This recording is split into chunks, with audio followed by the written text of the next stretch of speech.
Assalamualaikum warahmatullahi wabarakatuh. Saya Devi Firmansyah, MPD, dosen program studi pendidikan agama Islam Fakultas Tarbiyah Universitas Darussalam Gontor, Ponorogo.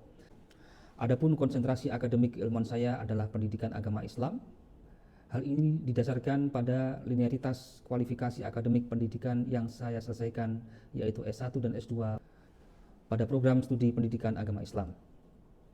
Tantangan perguruan tinggi saat ini adalah menyiapkan mahasiswa yang paham dan mengerti sejarah pendidikan Islam di Indonesia dari awal masuknya Islam ke Indonesia yang dipadukan dengan teknologi yang maju dan modern dengan semangat Merdeka Belajar Kampus Merdeka atau MBKM. Baiklah, video ini merupakan pernyataan diri saya sebagai dosen dalam unjuk kerja Tridharma Perguruan Tinggi yang mana sebagai syarat memenuhi sertifikasi dosen tahun 2024.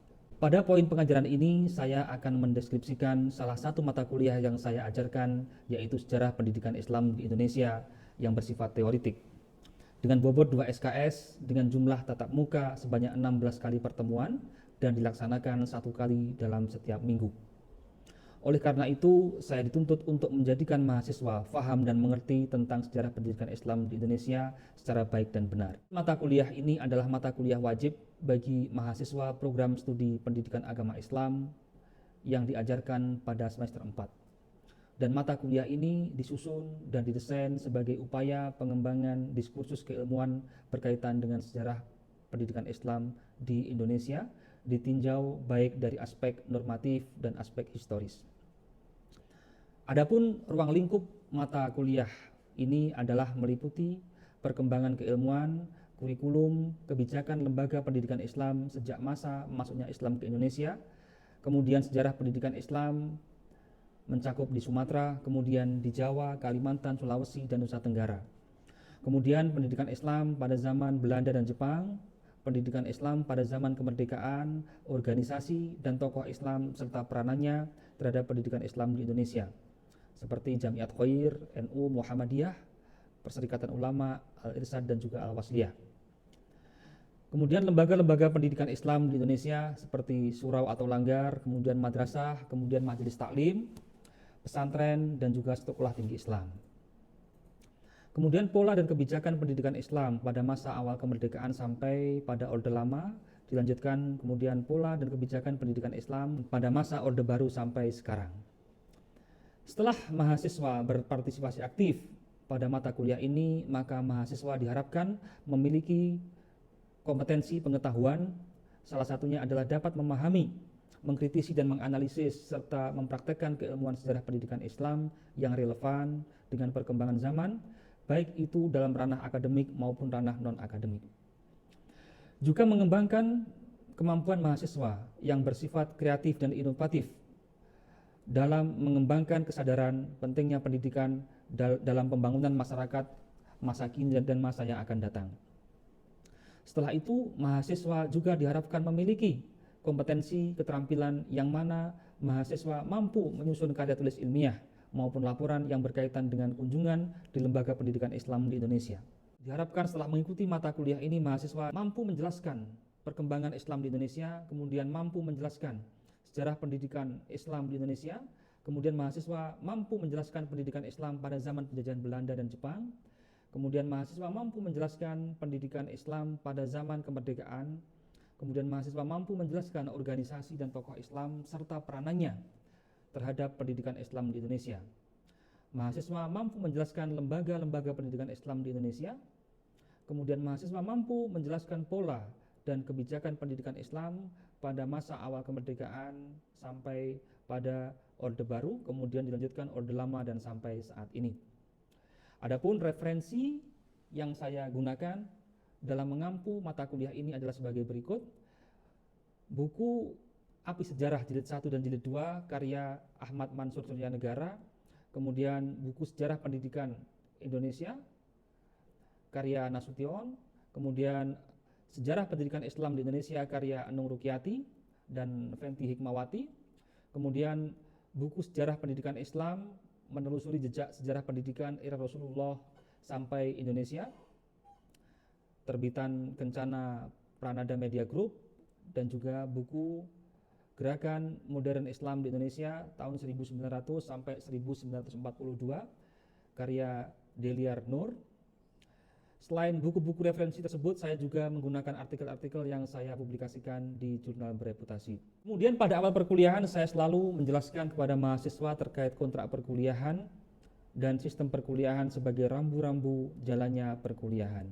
Pelaksanaan perkuliahan dilaksanakan secara luring dengan pendekatan student centered learning, di mana mahasiswa bisa mampu mengembangkan dan menjadi subjek pengetahuan yang berasal dari dirinya.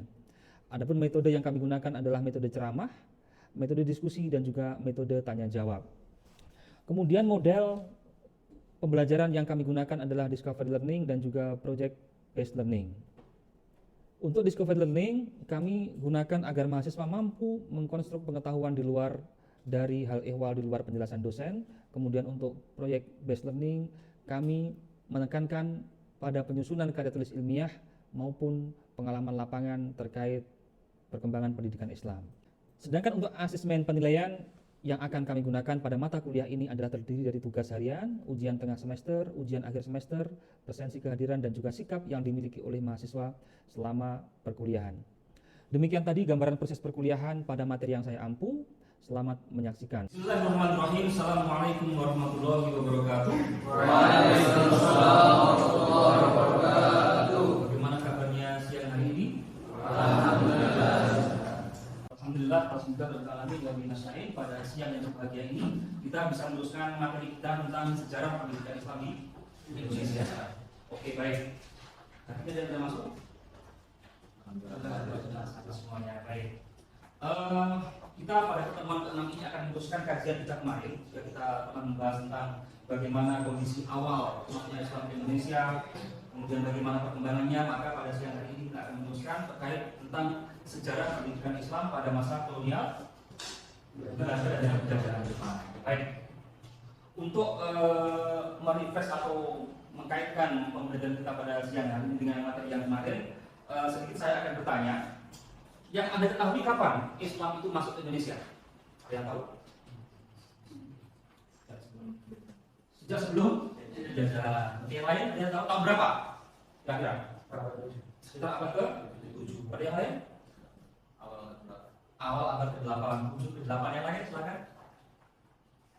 Oke. Sebagian orang mengatakan Islam itu masuk ke Indonesia itu pada abad ke-13. Tapi beberapa kajian ada menyebutkan Islam itu masuk ke Indonesia pada abad ke-7. Apa keterkaitan antara dua hal ini?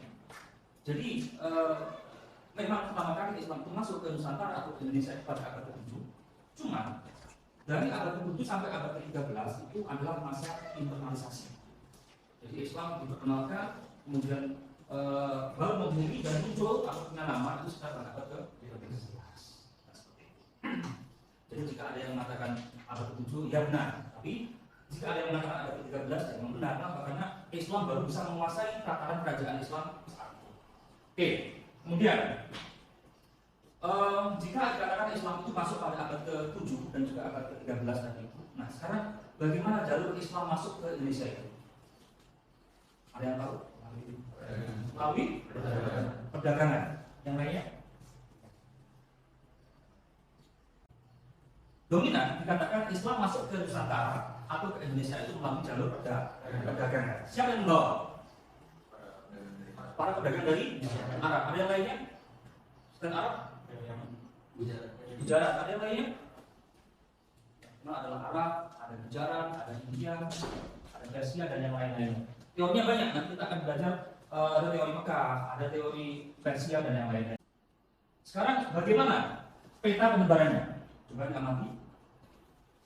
Nah, Islam masuk ke Indonesia itu melalui Arman yang antum dengar atau bukan sebelumnya. Dari barat, dari barat.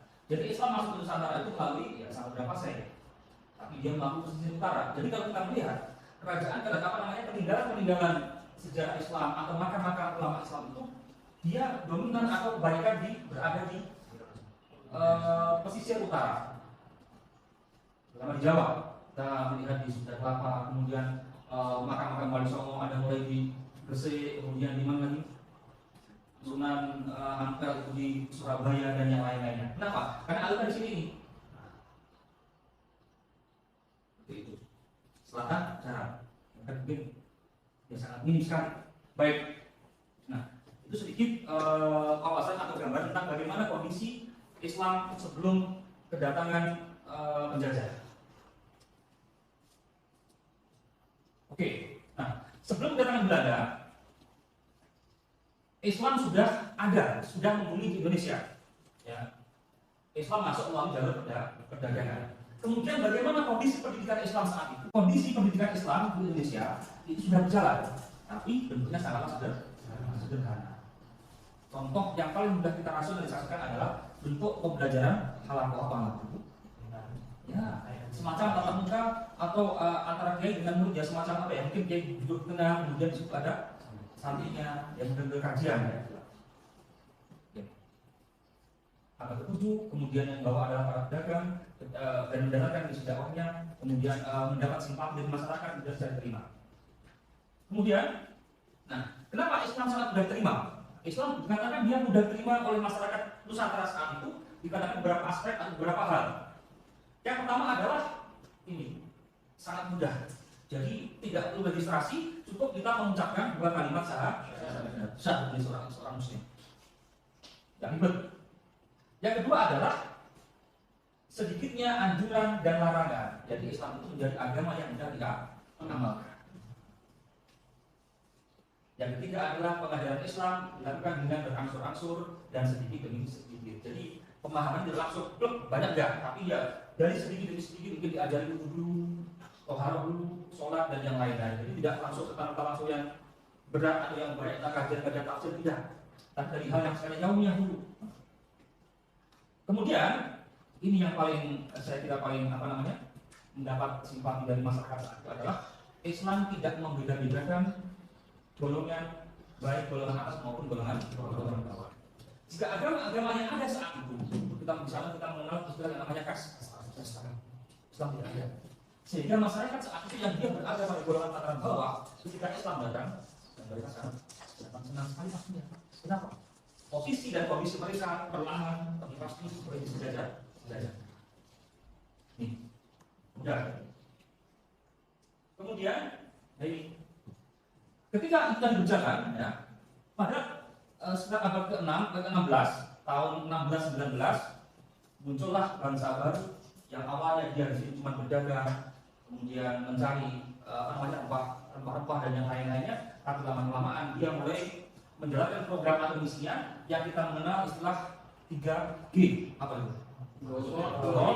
Gospel, kekayaan. Yang awalnya di sini yang mencari apa yang dia cari, kemudian rempah-rempah dan yang lain-lainnya. Gospel apa gospel itu? Agama, misi agama yang dibawa oleh orang Barat saat itu. Dan mungkin dia tahu apa itu kristenisasi dan yang lain-lainnya. Kemudian yang ketiga glory, apa glory itu? Mencari kejayaan atau kekuasaan. Dia sambil berdagang, sambil berdakwah, sambil apa itu menjajah, menguasai. Dalam bahasa ini apa ya?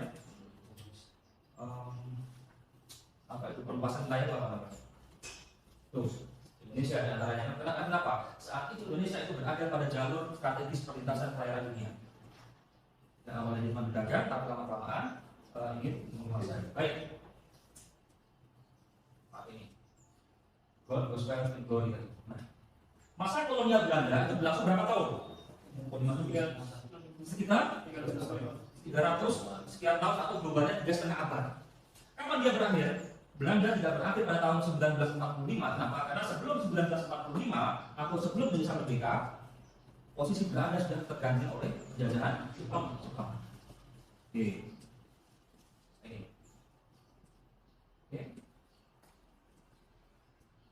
Eksploitasi kemudian menekan politik dan kehidupan keagamaan.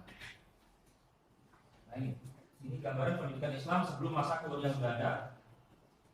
Sebelum Belanda datang, kondisi pendidikan sudah sangat berkembang, sudah merata, sudah bagus. Tapi ketika Belanda datang nanti perlahan tapi pasti kondisi pendidikan Islam itu mulai berubah, bergeser orientasinya, bergeser modelnya, sehingga nanti muncul yang namanya pendidikan model klasikal dan seterusnya. Kemudian bentuk pendidikan Islam pra penjajahan. Kita yang paling familiar kita mengenal istilah halakoh ya. Tetap bukan di masjid, musola, pesantren. Itu gambaran daripada halakoh. Oke, baik. Sebelum kita meneruskan atau sebelum kita menjelaskan lebih detail terkait tentang apa itu namanya kondisi pendidikan Islam pada masa penjajahan Belanda, silahkan untuk yang berpresentasi hari ini kelompok 6 siapa? Husni sama Agus, silahkan mempresentasikan materi sudah saya bagi kemarin. Judulnya apa? Pendidikan Islam pada masa penjajahan Belanda. Dari awal kita akan dengar sama-sama pembawaan materi kita dari sahabat kita, teman kita Agus Cahyono yang akan mengutip dan mengupas awalnya. Dengan segala macam silakan. Bismillahirrahmanirrahim. Ini ya. Kita mulai dari pendidikan Islam pada masa penjajahan Belanda.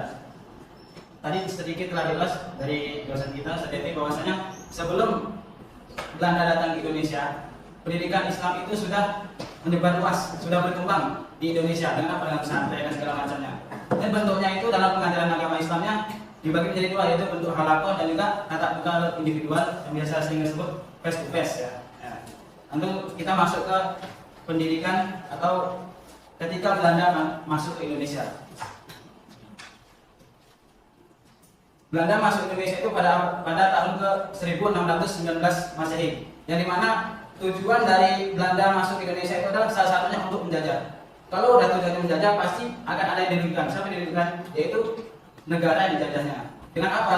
Mereka membuat suatu kebijakan atau yang tadi kita telah dengar bahwasanya itu ada 3G, yaitu glory, gospel, dan gold. Apa itu? Glory itu adalah mencari kekuasaan, kalau gold itu mencari kekayaan, dan gospel itu apa? Penyebaran agama. Ya.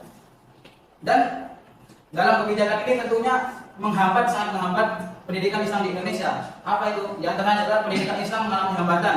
Yang pertama karena persaingan melawan kristenisasi yang justru dilakukan oleh kaum penjajahan mulai dari bangsa Portugis hingga Belanda. Yang kedua, sekolah Islam dibatasi karena sekolah Islam ini bertentangan dengan apa yang mereka inginkan dari Belanda. Yang tadi ada yang penyebaran agama Kristen. Sedangkan Islam ini pasti bertentangan dengan Kristen. Nah, yang keempat, umat Islam dapat perlakuan buruk. Ya, gitu. Lalu dengan dampaknya pula pengaruh pendidikan Belanda terhadap pendidikan di Indonesia terbagi menjadi dua, yaitu pendidikan sekuler atau yang biasa kita sebut sekarang itu adalah sekolah umum.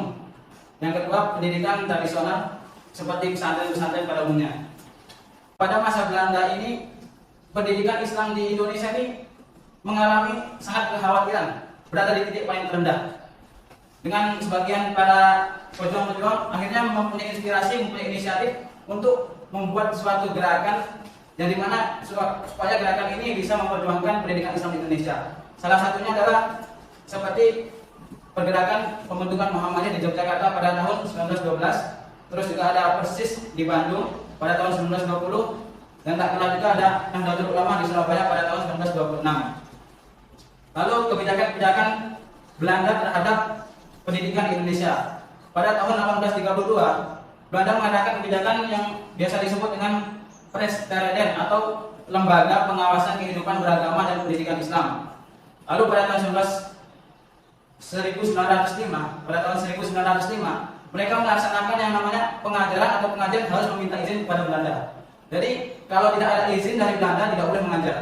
Pada tahun 1925 tidak semua kiai boleh memberikan pelajaran atau kajian kepada santri-santrinya. Nah, semua sekolah atau pesantren-pesantren yang tidak ada izinnya dari Belanda, tidak mendapatkan izin, semua akan diberantas ditutup oleh Belanda. Lalu selanjutnya materinya akan disampaikan oleh teman kita Husni Mubarak. Terima kasih. Tadi sebelumnya dari teman kita Agus Cahyono itu menjelaskan bahwasanya pendidikan di masa era Belanda. Terus sekarang kita akan membahas bahwasanya pendidikan Islam di masa penjajahan Jepang dari tahun 1942 sampai 1945. Jadi sikap penjajahan Jepang itu terhadap Islam itu sangat lunak, sehingga ruang gerak pendidikan Islam lebih bebas dibandingkan dengan zaman penjajahan Belanda. Jepang 3 Asia pada tahun 1940 itu ada Asia, Jepang Cahaya Asia, Jepang Pelindung Asia, dan Jepang Pemimpin Asia. Nah, baik dari segala kegiatan sekolah yang ada di Jepang itu mungkin lebih dimudahkan karena di sana didorong bagi-bagi guru-guru untuk diberi wadah dan diberi tempat untuk berbuat seperti itu. Mungkin mengumpulkan batu pasir ini kegiatan di zaman Jepang itu sangat luar biasa sekali, sangat beda dengan kita sekarang itu memiliki kebebasan untuk bersekolah sekolah dan sebagainya. Kalau di zaman Jepang pasti mereka mengumpulkan batu, pasir untuk kepentingan perang, membersihkan bengkel-bengkel sarana militer, terus menanam ubi-ubian untuk perkarangan sekolah. Di dalam perkarangan sekolah itu untuk persediaan makanan mereka, terus menanam pohon jarak untuk pelumas. Terus perubahan mendasar di bidang pendidikan masa penjajahan Jepang pastinya dihapuskan karena pendidikan Bumi Putra dan pendidikan Barat. Penguasaan bahasa Indonesia sebagai bahasa pengantar di sekolah. Nah, ini yang anak maksud tadi bahwasanya kita di masa Jepang ini ada kalanya kesempatan bagi kita untuk menonjol dari segi pendidikannya. Salah satunya adalah digunakan dalam membahasakan Indonesia, diutamakan seperti itu. Terus sekolah-sekolah swasta itu seperti Muhammadiyah, taman siswa dan diizinkan beroperasi, tetapi di luar oleh penyelenggaraan oleh pemerintah. Artinya harus izin dulu dari pemerintah. Di luar itu pasti dilarang oleh pemerintahan Jepang di kala itu. Untuk kebijaksanaan Jepang untuk mendekati umat Islam itu, yang pertama itu di KUA. KUA itu adalah kantor urusan agama pada zaman Belanda ataupun kantor for Islam Second, dipimpin oleh talis. Sedangkan pada zaman Jepang itu kantor Sumubi, dipimpin oleh ulama Islam yaitu Kiai Haji Hashim Asy'ari dari Jombang, dan di daerah-daerah dibentuk Sumuka. Nah, seperti itu. Adapun tujuan pendidikan masa penjajahan Jepang secara garis besar itu adalah meliputi dua aspek ataupun dua hal pokok, yaitu untuk mempertembangkan dan meyakinkan kepada kita bahwasanya Islam itu sendiri dan mempertahankan hak-hak asasi manusia di kala itu, ataupun ada hak asasi manusia untuk berjalannya jalan politik atau perlawanan perang. Artinya adalah tujuan pendidikan yang dicantumkan pada pendidikan Islam itu ketika zaman penjajahan Jepang itu, yang pertama itu adalah asas Muhammadiyah, mewujudkan masyarakat Islam yang sebenarnya atas asas perjuangan dakwah. Untuk yang kedua, diperolehkan oleh Muhammad Syafi'i pada tahun 1899 sampai 1999, yaitu bertujuan untuk mendidik anak agar berpikir rasional, bekerja dengan sungguh-sungguh dan membentuk manusia yang bertakwa dan menanamkan persatuan. Artinya kita dari kecil itu sudah dipaksa dan diacu untuk berpikir dan juga berbuat kelaknya, agar kita juga membentuk karakter manusia yang bertakwa dan menanamkan persatuan di kala itu. Jadi kita dipaksa untuk sehingga menjadi lebih baik itu, mungkin dominan dikata seperti itu. Yang ketiga itu adalah tujuannya itu ataupun adalah ulama. Sebelum menjadi partai politik, menengah teguh 4 mazahib di samping mengerjakan apa-apa yang terjadi kemaslahatan umat Islam itu sendiri. Mungkin hanya ini yang dapat kami sampaikan. Mungkin ada sesi pertanyaan yang ingin bertanya. Silakan. Satu pertanyaan mungkin saya ingin silakan. Jadi kita jelaskan bahwasanya dari sekian banyak negara-negara yang menjadi Indonesia itu ada hanya dua negara ini, yaitu Belanda dan Jepang yang memang tertulis dari banyak data yang ada mengenai masa mereka menjadi Indonesia. Yang ingin saya tanyakan adalah, kan di sekarang itu ada namanya sistem pendidikan klasik dan modern. Saya ingin tanyakan, apakah sistem modern dan dalam bidang pendidikan itu hasil dari akibat daripada adanya penjajahan daripada Jepang atau Belanda atau dari mana? Kalau yang klasik itu sudah tahu dari sejarah zaman dulunya, klasik itu sudah menjadi model, salah satu model pertama dalam sistem sekolah atau sistem pengajaran di masyarakat di Indonesia khususnya. Jadi yang modern ini dari mana? Apakah efek dari pendidikan Belanda ataupun efek daripada sistem pendidikan yang dibolehkan oleh Jepang? Mungkin dari sistem Belanda dan Jepang mungkin juga bisa termasuk ya, karena kemungkinan sebuah karakter yang menjadi hal kebiasaan, jadi mungkin bisa dilakukan kembali di sisi modern. Dari penjajahan, kata penjajahan di sini mungkin banyak sekali maknanya ya, teman kita Inggris. Mungkin dari penjajahan dari segi pendidikan, penjajahan dari segi untuk sekarang itu media, itu juga dari kata lain bahasa kasarnya juga bisa menjajah kita. Artinya apa? Dengan kita memicu keinginan kita untuk melakukan sesuatu, pasti ada usaha bagi kita, dan usaha itu terkadang terlena kita lakukan sehingga kita terjajahi oleh hal itu. Semestinya sebisa kita untuk menjaga kata jajah itu sehingga kita yang menjajahinya, jangan sampai kebebasan itu yang menjajahi kita. Kemungkinan bisa maksudnya bisa di sini kemungkinan dari hal yang sebelumnya yang terjadi dilakukan sekarang, karena mungkin sebelumnya sudah terjadi bagian-bagian sehingga mereka melakukannya sekarang itu dengan sarana lebih modern seperti itu. Mungkin ada masukan dari teman-teman lainnya. Silakan tanggapi satu-satu tanggapan. Silakan. Baik, Agus Widodo. Kalau menurut saya tidak ada hubungannya. Tidak ada hubungannya. Pesantren maksud saya Sistem pendidikan modern. Pendidikan modern kan diciptakan itu apa namanya? Itu atas, kalau nggak salah itu motor yang pertama kali diciptakan sistem pendidikan modern di pesantren kan. Terus seperti kita lihat di sangitannya, belum tidak melihat dari apa namanya? Penjajahan, tapi pengalaman dari Bimoto itu ketika mengikuti sebuah pertempuran itu melihat kekurangan pendidikan yang dari Indonesia itu seperti ini, kemudian diciptakanlah sebuah sistem pendidikan pesantren yang modern. mungkin lebih disempurnakan gitu. Sesuatu hal yang telah terjadi disempurnakan lewat sistem bendera ini. Terima kasih untuk masukannya teman kita Agus Widodo. Mungkin hanya ini dapat kami sampaikan, kurang lebihnya kami mohon maaf. Mungkin habis ini akan kita simak bersama dilanjutkan oleh presiden kita sendiri. Assalamualaikum warahmatullahi wabarakatuh.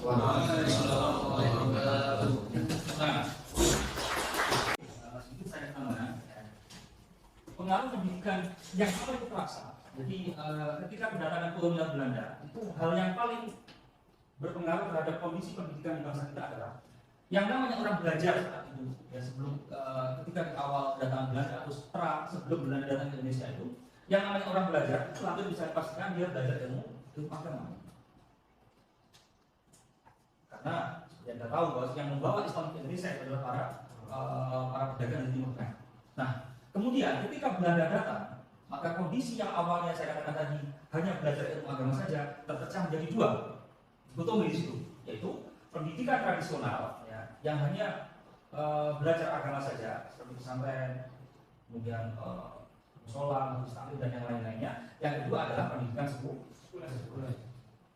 Juga ada pisah di situ, belajar ilmu umum dan belajar ilmu agama. Berada dari kedatangan bangsa Belanda. Nah, kemudian ini dikotomis itu apa? Dipisahkan ciri khasnya. Yang kedua adalah diskriminatif. Diskriminatif itu apa? Jadi pemerintah Belanda membentuk suatu badan khusus untuk mengawasi kehidupan beragama dan pendidikan Islam. Dualistik diskriminatif itu membedakan bahasa pengantar pendidikan orang-orang Belanda dengan menggunakan bahasa Belanda dan pendidikan orang-orang pribumi dengan bahasa Melayu atau bahasa Indonesia. Maka nanti akan muncul sekolah-sekolah populer saat itu yang bernama seperti HIS, kemudian MULO dan yang lain-lain. Sentralistik, yaitu pendidikan itu secara keseluruhan diatur dan dilakukan oleh orang-orang Belanda. Oke. Lagi. Ini langsung ke Jepang sekarang. Siapapun. Nah, beda dengan perlakuan politik atau perlakuan dari penjajah Belanda dan Jepang. Sikap penjajah Jepang terhadap pendidikan Islam sangat lunak, sehingga ruang gerak pendidikan Islam lebih bebas dibandingkan dengan penjajahan Belanda. Jadi berbeda. Kemudian ini tadi katakan 3A. Kenapa? Karena Jepang itu ya butuh kita. Untuk apa? Untuk memperkuat misi mereka dalam perang Asia Pasifik, perang Asia Timur Raya saat itu. Oke. Pendidikan pada masa Jepang. Nah ini sekolah-sekolah diserahkan statusnya. Nggak ada sekolah-sekolah pribumi, nggak ada sekolah-sekolah untuk orang-orang bangsawan atau Belanda. Kemudian pembangunan dan perkembangan madrasah sangat pesat. Hampir di seluruh pelosok pedesaan ada madrasah aliyah. Maka kalau kita ke kampung-kampung kita saat ini ada seperti di Gontor itu ada madrasah terbiatul. Jadi paginya di SD, sorenya di sekolah 5 madrasah. Sekarang sudah mulai bergeser lagi dengan adanya full day school. Kemudian guru-guru mendapat pelatihan dari pemerintah. Bahasa Indonesia menjadi bahasa pengantar semua sekolah dan menjadi mata pelajaran. Sudah mulai dikenalkan, sudah mulai dibebaskan. Oke. Kebijaksanaan Jepang untuk mendekati umat Islam, dan tadi dikatakan oleh presenter tadi, dengan mendirikan KUA. Kemudian ada lagi pembentukan Masumi tahun 1943. Jadi sekolah negeri diberi pelajaran di pekerti yang isinya identik dengan pelajaran agama. Pondok pesantren sering mendapat dukungan dan bantuan dari pusat Jepang. Kemudian Jepang mengizinkan pembentukan barisan Disco. Jadi sangat mudah sekali. Orang Indonesia atau orang pribumi lebih diberi ruang untuk bergerak. Oke. Nah, perubahan dasar tujuan pendidikan pada masa penjajahan Jepang, dihapuskannya dualisme pendidikan, dan saya katakan tidak ada perbedaan antara orang-orang pribumi dan orang-orang barat. Sama sekolah mereka punya hak semuanya. Bahasa Indonesia digunakan sebagai bahasa negara. Kemudian sekolah-sekolah sudah diseragamkan semuanya. Sekolah swasta seperti Muhammadiyah, kemudian taman siswa tetap diberi izin operasional, tidak ditutup. Itu terkait dengan kebijakan pendidikan pada zaman Jepang dan juga zaman Belanda. Oke, saya kira cukup yang saya jelaskan pada siang pertemuan kali ini. Kita akan bertemu lagi di pertemuan ke-7 sebelum nanti kita masuk ke ujian dengan semester. Mungkin bisa disiapkan nanti untuk presenter minggu depan. Pertemuan berikutnya silakan nanti disiapkan untuk tugas presentasi dan juga PowerPoint-nya. Baik, marilah kita akhiri pertemuan kita pada siang berbahagia. lagi baca alhamdulillah. Alhamdulillah. Terima kasih. Assalamualaikum warahmatullahi wabarakatuh.